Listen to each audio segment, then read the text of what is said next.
Dobrodošli na kanal Okusi prirode.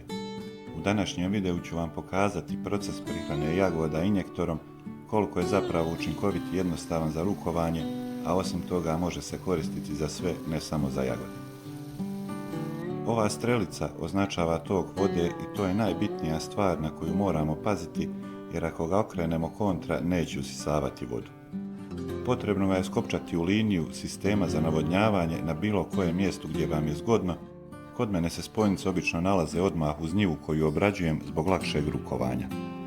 Potom ubacimo crijevo u bačvu s prihranom i još jednom provjerimo da li je strelica postavljena u pravom smjeru.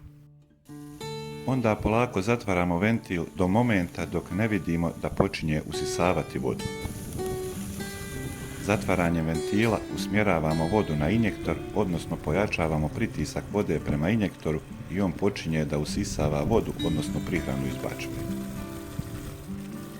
Napomenut ću da bi injektor trebao uvijek biti postavljen prema gore.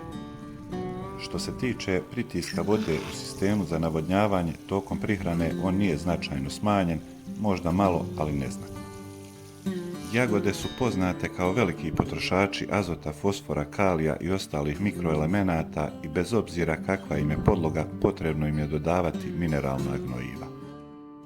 Spojnice koje idu na injektor bi trebale biti iste veličine kao injektor, ne manje. Što se tiče problema u radu, oni mogu biti prouzrokovani tim da injektor usisa nešto i da se začepi i u tom slučaju odavijte česmu. Tamo se nalazi jedan, da kažem, zatvarač na opruzi koji je potrebno očistiti.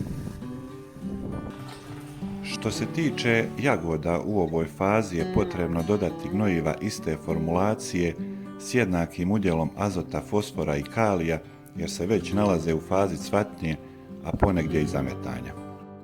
Drugi problem s kojim se možemo suočiti koristeći injektor je malo ozbiljniji od začepljenja, a to je pritisak vode.